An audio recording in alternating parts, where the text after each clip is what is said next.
Que la flèche de Dieu transperce le cœur de mes adversaires, au nom de Jésus. Tête de serpent, déposée dans mon corps, par le mari de nuit, afin de me faire du mal, je te brise par le marteau de l'Éternel. Sors par le feu, maintenant, au nom de Jésus. Mariage, travail, prospérité, promotion, progrès, témoignage, étoile, gloire, visa, entrailles enfermées, soyez libérés par le feu, au nom de Jésus. Je ramasse toutes les bénédictions que le diable m'a volées. Le succès, la prospérité spirituelle, physique, psychique, maritale, financière et professionnelle.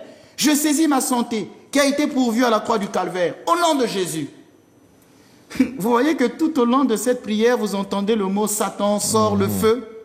Ici, l'attention est tournée vers le diable et non vers Dieu. Je vais laisser notre sœur Manuela de nous montrer ça majestueusement parce que j'ai préparé une vidéo, c'est la vidéo numéro 1. Très bien.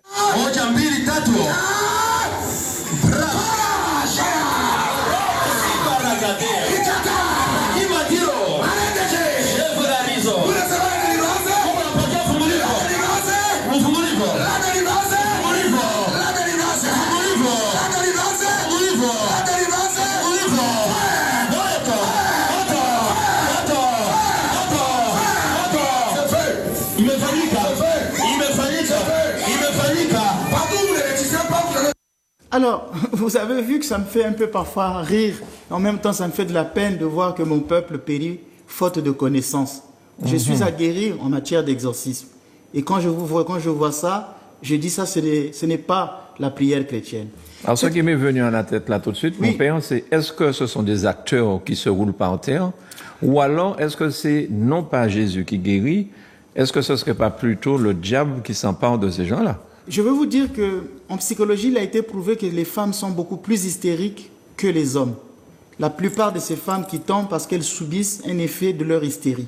Ça n'a rien à voir avec le diable. Alors, les leaders dans ces prières chassent le démon. Démon de la maladie, démon du célibat, démon de la pauvreté. Sortez au nom de Jésus. Mais les maladies, le manque d'emploi, le célibat, la pauvreté, ne trient pas les personnes pour les frapper. Faut-il donc conclure que toutes ces personnes sont vraiment envoûtées par le diable? Les charlatans de la foi, par un excès de prophétisme religieux, vont faire des révélations pour expliquer toutes les maladies et blocages comme étant des envoûtements. Ces personnes-là, vous les allez remarquer, elles sont plus en Afrique. La situation de l'Afrique fait que beaucoup de personnes n'ont pas de boulot. C'est parfois lié à des entreprises qui ferment à cause de la corruption. Et vous allez voir des gens qui vont réellement croire qu'ils ont le démon de la pauvreté parce que c'est le diable. Pourquoi donc en Europe n'y a-t-il pas ces démons aussi de la pauvreté? Vous allez voir que ces femmes-là ne sont pas mariées. Déjà, le problème de la dot en Afrique fait que beaucoup de gens ne se marient pas parce que la dot est chère. On va leur faire croire que vous avez le démon du célibat. Les victimes ne peuvent plus voir la réalité en face et vont s'approprier des solutions faciles. Simplement la délivrance au nom de Jésus, Satan sort des solutions faciles jusqu'à être dépouillés de leur économie. Parce qu'après, on parlera du commerce, de leur économie et même pire de leur dignité. Quel est ce Dieu qui ne respecte pas le corps humain et qui les fracasse comme ça au sol et qui les jette? Pourquoi ces mêmes prières n'agissent pas, excusez-moi, je vais être dur, ces mêmes prières ne devraient pas agir sur des chefs d'État qui parfois volent et que Dieu ne pourrait pas les frapper? Pourquoi des pauvres mamans doivent être fracassées comme ça au sol? J'aurais bien voulu que ce soit ces chefs d'État qui volent, qui pillent, qui tuent pour être fracassés, qui tombent. Il y a 2 poids, 2 mesures. Des femmes sont accusées parfois de porter un masque de vieillesse. On dit que vous avez un masque de vieillesse. C'est une sorte de maléfice qui les empêche des temps de se marier. Alors que le problème est beaucoup plus profond que cette simple étiologie. Il peut avoir l'attitude de la femme. Vous savez qu'on dit que ton attitude détermine ton altitude. Peut-être qu'elle se comporte mal. Peut-être qu'elle a visé haut et qu'elle est victime de ce célibat. Mais ici en Martinique, il y a beaucoup de femmes qui sont célibataires. Il faut savoir pourquoi. Est-ce qu'on va dire donc que ces femmes-là ont reçu un démon du célibat? Un jeune homme qui a un diplôme universitaire, qui n'obtient pas du travail, est déclaré maudit. Alors que sa difficulté vient de la mauvaise gouvernance du pays, qui fait que les investisseurs, les chefs d'entreprise quittent le pays. Il y aura un taux de chômage élevé. Et toutes ces prières, on va dire directement le diable. Comment toute une prière se déroule qu'en disant « Satan, Satan, Satan, Satan ». On peut donc dire que dans ce genre de culte charismatique, la prière est tournée plus vers le diable, alors que le vrai culte chrétien doit être exclusivement réservé à Dieu. Et vous allez voir que j'ai ramené, puisque maintenant j'ai demandé aux gens de venir s'initier à la prière dans notre paroisse, nous avons un livre qu'on appelle l'Office des heures. Dans cet Office des heures, que souvent j'ai vu même Manuela tout à l'heure regarder ce très beau livre qui est là, que nous avons publié, 7 fois par jour je te célèbre, Office orthodoxe des heures, il n'y a dans ce livre aucune prière adressée au diable. Dans l'église orthodoxe, vous n'entendrez pas Satan sort. Pourtant, les prières sont puissantes. Je prendrai par exemple la prière des complis. Dans la prière des complis, on dit que Dieu s'élève, que ses ennemis se dispersent, que fuit devant sa face ceux qui le haïssent, que le démon disparaisse en présence de ceux qui aiment Dieu et qui se signent du signe de la croix. La prière, elle est adressée à Dieu. Il n'y a aucune prière dans l'église orthodoxe où vous entendrez ce genre de théâtre en disant Satan, Satan, Satan. Donc le véritable culte chrétien devait être tourné vers Dieu. Pourquoi toujours on parle du diable? C'est pourquoi si l'Église ne forme pas les fidèles aux vraies sources de la prière, elle laissera une porte largement ouverte à toutes sortes de maladresses, voire des dérives. C'est pourquoi c'était de mon devoir de dire, désormais la paroisse elle est ouverte, surtout aux gens du monde entier, qui m'appellent du monde entier, j'en ai reçu beaucoup d'appels, j'ai dit, mais vous ne venez pas en Martinique parce qu'il y aura du temps un prêtre qui va vous exorciser. Venez apprendre à prier. Donc il a paru urgent pour nous de réfléchir et de contribuer pour la construction de l'édifice chrétien. Sinon, nous allons aller dans les dérives où on vous fait croire que tout est diable, alors que tout n'est pas le démon. D'où, en conclusion, la prière chrétienne, ce n'est pas la chasse au diable. Le vrai exorcisme, c'est d'abord la repentance. C'est pas Satan sort, Satan sort. Vous avez dit que vous avez parlé des finances tout à l'heure, mais on voit en Afrique et dans d'autres pays que les pasteurs sont riches. Il y en a même qui ont des jets. Il y en a qui ont plusieurs voitures, enfin bon. Alors, la Bible parle beaucoup de miracles, mais pourquoi vous dites que la prière chrétienne, ce n'est pas la recherche du miracle? Une fois ici, je vous disais, quand j'étais en train de construire l'église, vous m'avez posé la question, mais en vous faisant faire cette église-là, mais vous cherchez, c'est un miracle. On n'ouvrira jamais une église comme ça, orthodoxe en Martinique, c'était un miracle. Mais entre parenthèses, je l'ai dit qu'elle est déjà en train d'être construite et qu'elle sera bientôt révélée dans quelques jours. Mais je vous disais que moi, je ne cours pas derrière les miracles, mais je crois au Dieu qui fait les miracles. Donc je cours derrière Dieu, mais je ne cours pas derrière les miracles. Dans ces séances de prière dites charismatiques, évangéliques, pentecôtistes, on vend du rêve aux gens. On vend du rêve aux gens en les faisant croire que si vous venez à nos prières, vous serez délivrés. Venez, le Seigneur va faire. Les aveugles voient, les boiteux marchent, les sourds vont entendre, les muets vont parler, si c'est comme ça. Et venez donc, vous allez être guéris. On vend du miracle, c'est alléchant. C'est une manière d'attirer du monde en disant, prière de délivrance, cela sous-entendrait qu'il y aurait dans le fidèle du diable, dont il faudrait qu'il soit délivré. Combien de personnes aujourd'hui ne cherchent pas les exorcismes? Si vous dites déjà prière d'exorcisme, prière de délivrance, c'est alléchant. Ça attire tout le monde et les gens y vont. Moi, dans ma paroisse, quand je dis office des heures, prime, sexe, tierce, il n'y a personne qui vient. Quand je dis la prière du soir, non vêpres complis, personne ne va venir. Si je dis la messe, personne ne viendra. Il y a une crise eucharistique, les gens ne connaissent plus l'importance de l'Eucharistie. Personne ne viendra. Mais si je mets prière de délivrance, prière d'exorcisme, mon Dieu, je vais remplir mon église. Monsieur Granet, si mon église ne se remplit pas en Martinique, ce n'est pas du fait que je ne suis pas un bon prédicateur. Ce n'est pas du fait que je ne suis pas en train d'annoncer la parole du Christ. Tout simplement parce que nous avons des gens qui mentalement pensent que la plus grande prière, c'est l'exorcisme. Et donc ces charlatans de la foi ont compris tout cela, qu'ils vendent du rêve aux gens en disant on va en chasser le masque de vieillesse, nous allons chasser l'esprit de pauvreté. Mais est-ce que réellement la prière, c'est d'abord la recherche du miracle? Je vais respirer un peu pour demander à Manuela de nous faire passer la vidéo numéro 2. Très bien.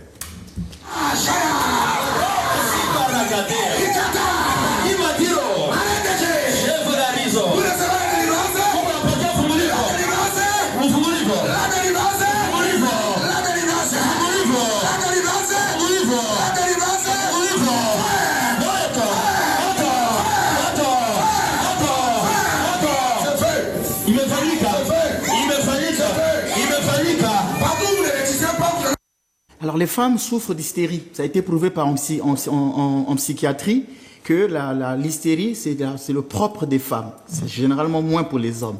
Et donc, dans ces prières, vous allez voir que la plupart des gens qui tombent, ce sont des femmes. Si vous voyez des hommes, parfois ils jouent un jeu théâtral parce qu'ils se sont entendus avec le pasteur, généralement. Et quand on est dans une ambiance comme ça, on risque de faire ce qu'on appelle en psychologie une dissociation latente de la personnalité. Tellement que le monsieur est en train de dire en boucle les mêmes paroles, que la personne qui le reçoit croit être dans cet état aussi d'envoûtement, et finalement, il y aura un lâcher-prise au niveau psychologique et les gens vont se mettre à tomber. Ce sont des techniques que nous connaissons. Mais nous, comme on est l'église, nous sommes des prêtres, on ne manipule pas les gens. Le prêtre ne peut pas manipuler. Ces gens-là n'ont pas de scrupules. Ils ont étudié toute la psychologie humaine, ils savent comment les manipuler. C'est de la manipulation. Je vais vous dire, quand j'étais au grand séminaire catholique, dans les années 2001, j'avais constaté quelque chose. J'étais enfant de chœur dans une paroisse catholique dans les années 97. Il y avait un prêtre qui était là, qui est devenu un ami à moi. C'était un ami de ma maman, ce prêtre est à Strasbourg. Il était réputé pratiquer l'exorcisme. Je voyais des dames qui venaient là et qui tombaient à ses prières. Ok. En 97, ce prêtre est parti. En 98, un autre prêtre catholique est arrivé. Lui aussi faisait les mêmes choses. Tout à coup, les mêmes personnes que je connaissais dans le quartier partaient là-bas. Ça tombait. En 99, un autre prêtre est arrivé. Les mêmes mamans du quartier partaient là-bas. Ça tombait. 2000-2001. Finalement, je me suis dit, mais donc tous ces prêtres-là n'arrivent pas à chasser les démons de tous ces gens. Pourquoi ces gens-là tombent toujours et ce sont les mêmes? Ces mamans, ces dames qui tombent, qui s'écroulent comme ça dans ce genre de culte, demandez-leur 5 ans après si leur vie a changé. Rien dans leur vie ne va changer. On leur a vendu du rêve dans une atmosphère psychologique. C'est à cause de ça qu'il y a maintenant des athées aussi. Ces gens-là favorisent la haine de la religion. Parce qu'il y a des personnes qui diront, oh, moi j'aime pas les prêtres, ils manipulent. Il y a des gens qui ont atteint un niveau qui vont dire, mais c'est pas ça prier. Et on va croire que toutes les églises c'est ça. Il y a même des gens qui ont pensé à un moment que le Père Ménas c'était ça. C'est pourquoi parfois quand on a eu à faire des annonces qu'il y a un certain Père Ménas qui va arriver en Martinique, on s'est dit, voilà encore un charlatan de plus qui viendra tromper la population martiniquaise. Alors que je suis toujours resté en Martinique, droit dans mes bottes pour dire que je ne faut pas me confondre à ces gens-là. Donc il existe dans ces milieux charismatiques des dérives. On va leur faire croire que pour être guéri, ils n'ont pas besoin de prendre des médicaments. Depuis quand Dieu interdit les médicaments? Ah non, mais ça, ce n'est pas une maladie de l'hôpital, hein? C'est une maladie de l'esprit. Donc il ne faut pas prendre les médicaments. Mais je voudrais vous dire que Dieu guérit à travers le médicament et non à côté du médicament.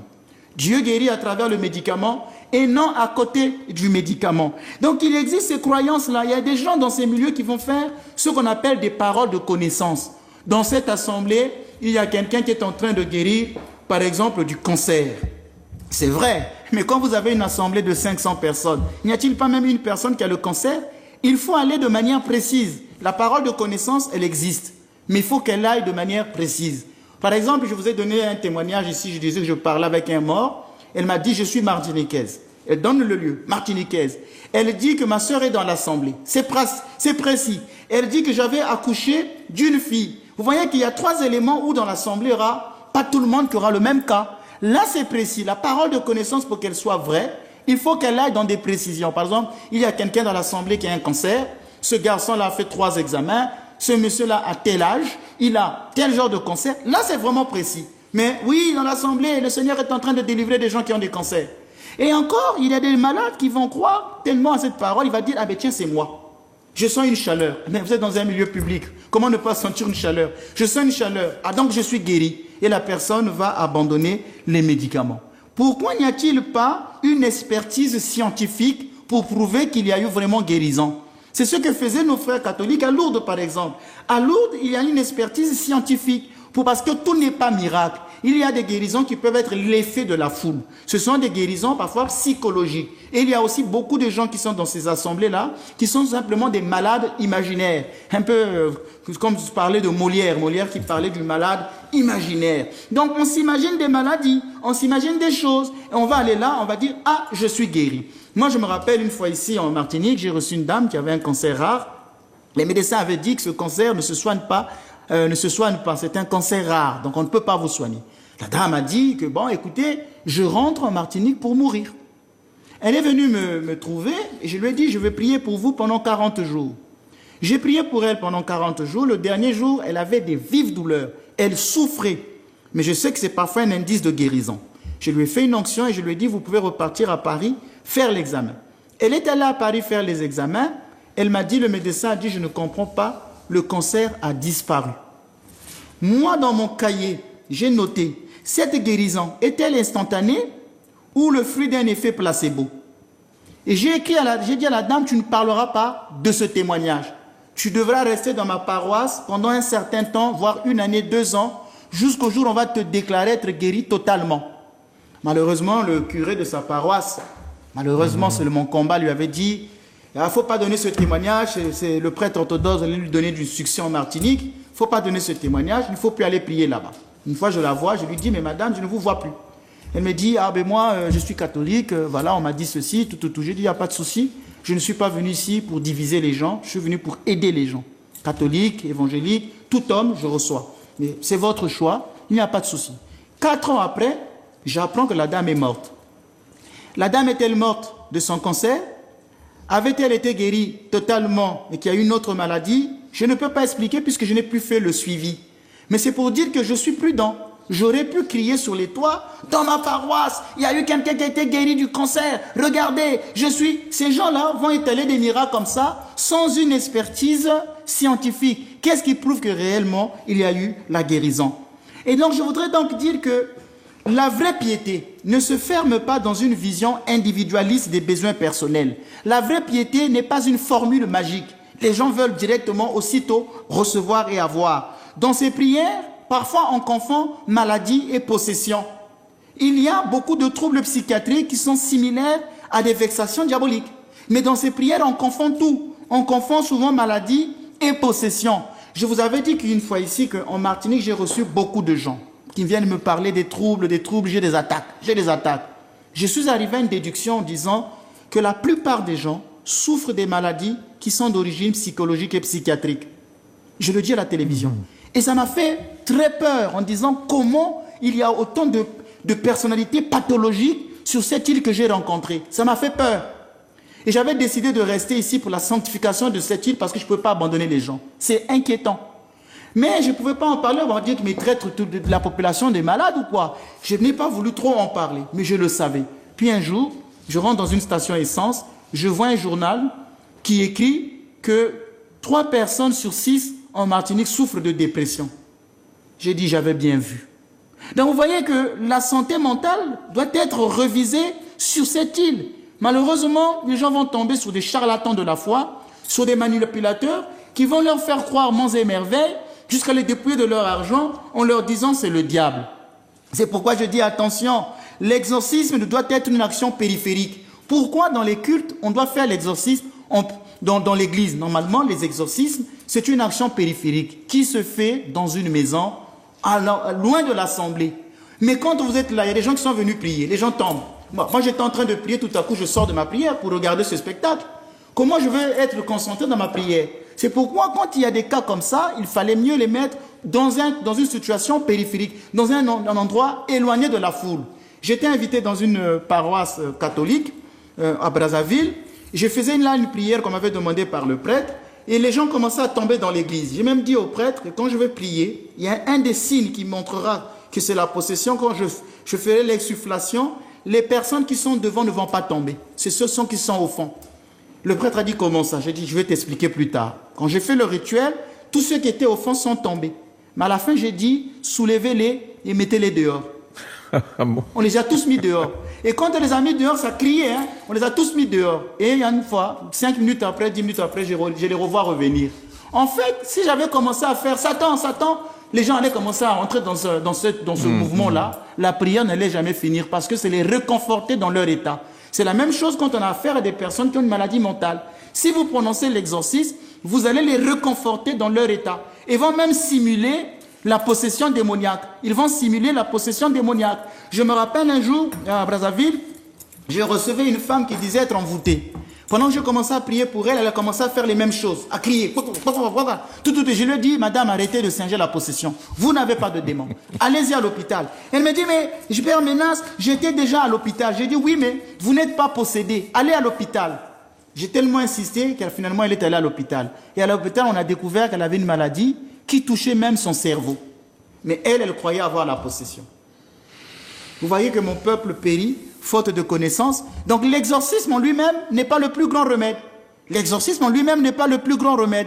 C'est pourquoi, dans ma paroisse, j'ai veillé à ne pas avoir ce genre de pratique d'exorcisme. Pourtant, je vous le dis, monsieur Granier, c'est mon domaine, je m'y connais. Je n'ai pas honte de le dire. Mais pourquoi le père Ménas ne pratique pas l'exorcisme dans sa paroisse?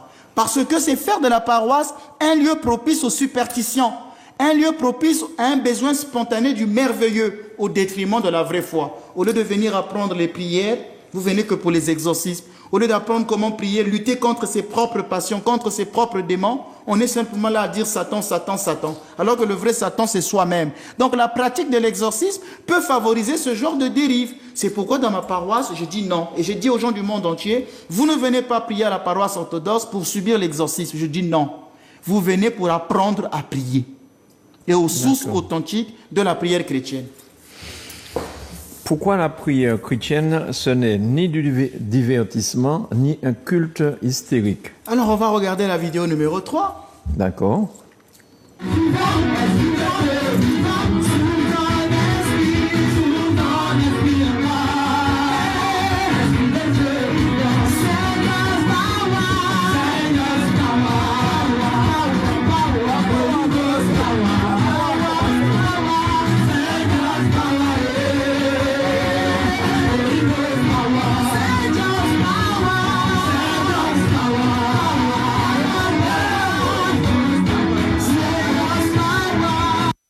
Alors, il y avait un jour un fidèle, quand j'étais à Brazzaville, qui voulait devenir orthodoxe, comme elle était dans ce genre de milieu. Elle a dit, je ne peux pas aller prier à l'église orthodoxe, il n'y a pas de louange. Pour elle, la louange, c'est danser, c'est crier, c'est faire tout ce qu'elle est en train de faire là. Ça, c'est la vraie prière. Ah, il y avait le Saint-Esprit, il y avait le feu. Dans une église orthodoxe, quand on est là, nous on dit Alléluia, Alléluia, Alléluia, gloire à toi, ô Dieu. Calmement. Et les gens pensent qu'on n'a pas la louange parce qu'il n'y a pas de tam-tam. Surtout que dans l'église orthodoxe, il n'y a pas d'instrument de musique. Ce n'est que la voix qui chante. Alors, la personne pensait qu'il n'y a pas de louange. Mais je lui dis, mais tu n'as pas entendu quand on a dit gloire à Dieu au plus haut des cieux et paix sur la terre aux hommes qu'il aime? Tu n'as pas entendu quand on a dit Alléluia, Alléluia, Alléluia, gloire à toi, ô Dieu? Mais qu'est-ce que tu entends par la louange? La louange, ce n'est pas la manière de faire. Ce n'est pas le tam-tam. La louange, c'est dans ce qui est dit à Dieu. Quand vous voyez dans l'église catholique, il y a une belle prière de louange pendant le bréviaire. Toutes les œuvres du Seigneur, bénissez le Seigneur. À lui haute gloire, louange éternelle, vous les cieux, bénissez le Seigneur. Les moines, les prêtres catholiques chantent ça pendant les laudes, le dimanche par exemple. Alors vous allez dire que ces prêtres-là ne louent pas Dieu. Pourquoi les grands mystiques, comme les moines, qui ont des extases, qui peuvent voir Dieu, ne font pas ce genre de choses? Sainte Bernadette faisait ça, mais elle voyait la Vierge Marie. Padre Pio, qui était un grand mystique, faisait ça, mais il voyait, il avait des visions, il avait même le don de bilocation, être en deux lieux au même moment. Les grands mystiques n'ont jamais fait ça. Mais ce sont des gens qui veulent nous apprendre ce que nous connaissons, en disant que la vraie prière, il faut ça. Ah non, l'église orthodoxe, il n'y a pas la prière, c'est trop calme, il n'y a pas de feu, il n'y a pas d'onction. L'onction, c'est qu'il faut crier, il faut crier, il faut tomber. Finalement, nous ne sommes pas dans la prière, nous sommes dans l'événementiel. Nous sommes dans le spectacle, on est dans le show. Dans les églises, dans ces églises-là, les fidèles vont passer plus de temps à louer, à danser, avec des chants qui touchent les sentiments personnels. Jésus m'a sauvé, Jésus m'a libéré. Mais il t'a libéré de quoi? Alors que la même personne va aller chez elle, elle continue à être commère, à parler du voisin. À continuer à être envieux. Ah, monsieur Granier avec sa télévision là, pourquoi seulement lui? Mais pourquoi tu as telle envie? Mais pourtant il se dit pasteur. Les gens sont envieux. Les gens sont dans le mensonge, on ment beaucoup. Au lieu de lutter contre ses propres passions, jalousie, envie, mensonge, impureté, au lieu de lutter contre ces passions, ces mêmes personnes-là, ils sont tous des pécheurs, tous. Ils vont rentrer dans la maison de Dieu en train de chanter « Jésus m'a sauvé, Jésus m'a libéré, je suis citoyen du paradis ». Est-ce que tu as d'abord lutté contre tes passions? Tu sais après la mort, qu'est-ce qui t'arrivera? Les pères de l'Église disent que l'homme doit craindre le jour de sa mort, l'homme doit craindre la sentence qui lui sera donnée. Au lieu de venir dans l'église, de faire de l'église un hôpital spirituel dans lequel j'apprends à lutter contre mes passions, à me regarder, je viens faire du divertissement. Ces églises-là ont maintenu les gens dans une bassesse d'esprit. L'église de Dieu, ce n'est pas ça. Je viens dans l'église pour lutter contre mes passions, pour apprendre la charité. Le Christ dit que c'est Saint Paul qui dit que la charité demeure. C'est la plus grande des vertus. Pour moi, cela se fait-il que les chrétiens continuent à faire des guerres? Comment cela se fait-il qu'on a dans nos sphères des personnes qui sont encore liées à des passions d'homosexualité, qui sont encore liées à des actes comme l'avortement? C'est pour ça qu'il faut aller lutter. C'est ça qu'il faut travailler. Mais on est dans l'église, on est en train de chanter, danser, crier, Alléluia, Amen, Dieu est avec nous. La louange devient une démonstration de talent. C'est la production d'un spectacle. On danse, on chante, on joue, on se déhanche. C'est plus un concert que la prière. C'est un culte humain. Ah, ça me fait du bien. Beaucoup de gens en Martinique aiment dire cette expression-là. Ça me fait du bien. Donc c'est un véritable culte humain. Parce que la prière elle-même est une ascèse. Vous pouvez rester 1 heure de silence, monsieur Granier, en train de prier dans le silence, sans que votre cerveau ne vous fasse voir ce que vous avez pu faire hier soir, avant-hier soir, ou ce qu'un collègue vous a dit, ou un travailleur d'ici, peut-être a eu quelque chose, parce que c'est une manière de dire que dans la prière, il y aura des distractions. Se concentrer pendant 1 heure, il y aura des distractions. Donc la prière ne fait pas que du bien. Comment les grands moines ont atteint des niveaux de vie mystique, jusqu'à contempler les choses spirituelles, alors qu'ils n'étaient pas dans ce genre de spectacle. Mais les gens, ça leur fait du bien. Ils vont aller, ils vont faire du bien. Dernièrement, ici en Martinique, on organisait, je crois que ce sont nos frères adventistes, ils étaient en train d'organiser à Sainte-Thérèse une louange. Et c'était à la fin de l'année. J'ai dit aux chrétiens orthodoxes, vous pouvez y aller. Pourtant, là, tout de suite, je viens de dire que j'ai dit, vous pouvez y aller. Parce qu'ils peuvent aller si c'est 1 fois l'année. Ça va? Pourquoi pas louer Dieu 1 fois l'année? Une fois, par exemple, même la semaine, on peut le faire, une petite louange, ça fait toujours du bien. Mais quand la prière n'est centrée que sur ça, là, il y a un problème. Ça devient vraiment du spectacle. Alors que dans l'église orthodoxe, le chant, lui, il est sobre, il évite tout caractère passionné, tout sentimentalisme et tout effet artistique. On voit des personnes qui perturbent la prière communautaire. Les gens sont centrés plus sur eux que sur la prière. Et il y a des fidèles qui sont devenus des véritables têtes de pan de ces mouvements-là dans nos églises. On a parfois peur d'être un bon catholique avec des choses simples. On cherche toujours. On a parfois peur d'être un bon orthodoxe avec des choses simples. Une fois, il y avait un chrétien orthodoxe qui m'a dit, Père, je cherche une prière de protection. Je l'ai mise à la porte. J'ai dit, avec tout ce que je t'enseigne ici, tu parles de prière de protection? Et le Notre Père, mais délivre-nous du mal. Et quand tu dis, très sainte Mère de Dieu, sauve-nous. Ce n'est pas une prière de protection? Quand au campus tu dis que Dieu s'élève, que ses ennemis se dispersent, ce n'est pas une prière de protection? C'est quoi la prière de protection? C'est aller à la mer? C'est utiliser des savons, des poudres, des encens? Je ne sais pas. C'est quoi la prière de protection? Je voudrais qu'on me l'apprenne parce que je ne le sais pas. Donc je voudrais dire tout simplement que les réactions désordonnées, le bruit ne conviennent pas à l'adoration, ne conviennent pas au culte chrétien. Dieu n'est pas dans le bruit. C'est le prophète Élie qui avait fait cette expérience. Il y eut le feu, Dieu n'était pas dans le feu. Il y eut un tremblement de terre, Dieu n'était pas dans le tremblement de terre. Mais quand il y a eu la brise légère, le prophète Élie se couvre le visage. C'est pour dire que le silence est propédeutique à la prière. Le silence est propédeutique à la prière. Dans notre paroisse, quand les fidèles entrent dans l'église, ils sont tenus au silence. Plus de téléphone. Ils doivent rentrer dans un silence. Le silence est propédeutique à la prière. Parce que je suis devant un Dieu qui est inexprimable, incompréhensible, invisible, inaccessible, être éternel, toujours le même. Lui et son Fils unique et son esprit, nous dit la liturgie de Saint Jean Chrysostome. On appelle ça les 4 expressions négatives de la théologie apophatique. Est-ce que les fidèles connaissent c'est quoi la théologie apophatique?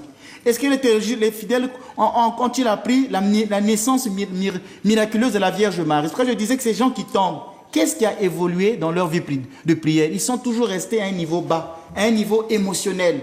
La prière chrétienne n'est pas émotionnelle. C'est une prière mystique dans laquelle nous passons à un état de non-dit. Mais cela, ils ne peuvent pas le comprendre. C'est la piété populaire. Et malheureusement, les leaders religieux de ces mouvements tiennent les gens dans ça parce que ça leur fait du bien, alors que les gens n'évoluent pas spirituellement.